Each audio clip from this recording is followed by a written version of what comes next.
Yeah, I mean, I had a pretty atrocious game, to be completely honest. But I knew that I was at 995 or whatever. 100 people told me before the game, so I just needed 5 points. Yeah, wish it came a little sooner. But it is what it is. I'm glad we won, and I'm glad I got there. Their coach said he thought you guys played with more urgency tonight than they did. Did you sense that as well? You guys hadn't. I hope so. We talk about urgency all the time. That's a big word that we use, and we don't always have it.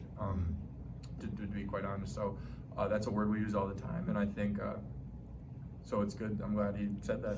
It's nice of him. Patrick, you've been around some really good players here in Iowa. Peyton Sanford just had the first triple-double in program history. Are you surprised? Like, what do you think about his? Well, I knew he had 8 assists at halftime because Josh Dix made every shot. So I was like, so somebody came up to me, he was one of our managers, and he's like, Peyton's on Trip Dub Watch. And I'm like, what? And he's like, well, he's got 5, 5, and 8 assists. I was like, he has 8 assists? I was like, I had no idea. And then I knew he said something about how he wanted to get 1 more rebound, and I figured that's probably what it was. I didn't know how many assists I didn't know how many he got in the second half. But yeah, so I figured everybody made a big deal when he got the last rebound, so I was like, okay, something must have happened, and I'm happy for him. So he knew he was at 9? I think so. That's the only way he would have acted like that. A lot of people label Peyton as just a shooter, but does this kind of just showcase his all-around game, and he's more than just a guy that can go out and hit threes? I think anybody who says that doesn't watch our games and doesn't watch him play. He's obviously much better than that. Yeah, he does a lot. He does a lot off the bounce, off the move. He can rebound really well for his position. So yeah, no, yeah. Do you think he's going to be an NBA player? Yeah, I probably. Yeah. When you talk about urgency, and sometimes you guys have it, sometimes you don't. Why do you feel like you guys had it today? I don't know. We always talk about it, so So I think so. Yeah, I don't really know why we had it today. I know we lost to them last time, so that probably played a part. But yeah, it was good. Happy we won. What does 1,000 points mean to you? It means, it's cool. Not a lot of people do that. It was something that was a goal of mine. A lot of people seem to care. My phone's blowing up.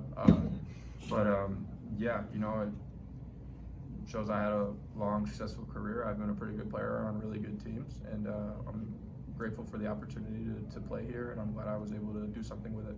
Patrick, there were multiple times in the game where Penn State just kept clawing back. You guys had a double-digit lead, then they would cut to like 7, and then 5 in the first half and second half. So what kind of got you guys through to just keep pushing the lead even further every time they came back?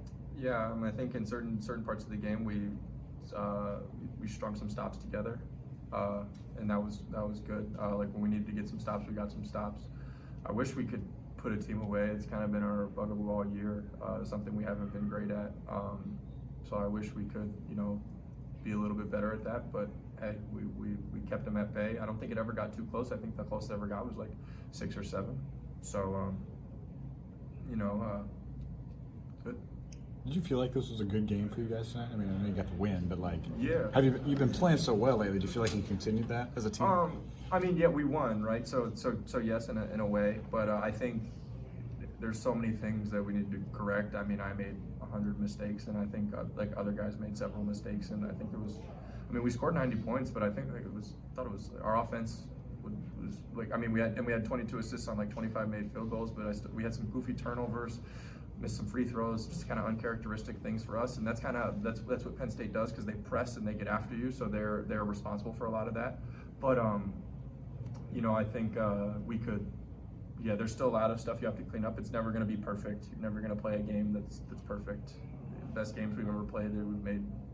Still have 50 clips on the film of mistakes that we made. So, do you feel like you guys are still getting better, and how do you try to close that gap in this last little bit of the season? Yeah, I like to think we're playing better. I think a lot of it, depending on how we play, is matchup based, who we're playing, kind of how we match up with them. But no, I think I like the way we're flowing. We have good continuity right now, I think. Guys are making shots, guys are making plays. we've been guarding better. We didn't guard great today. They had 81. We need to do better there. But I think overall we've been playing a little better. But like still, we're making a ton of mistakes. We made a bunch of mistakes at Illinois. Made a bunch of mistakes tonight. Made some mistakes at Michigan State. Made mistakes against Wisconsin. So still stuff we need to clean up and work through. Patrick, we know you guys. Last question. We know you guys are kind of on that bubble territory right now. I think you guys are pretty aware of that too. I mean, do you just go one game at a time, or do you talk about the bigger picture? How do you guys just kind of approach? All you can really do is just talk about one game. Is go one game at a time. You can't really look ahead. Like, can't talk about Northwestern and Illinois because we have to beat Penn State. Doesn't really make a difference if we lose before. So you know, we just know that we gotta do what we can do and let the chips fall where they may. All right, thanks, Patrick.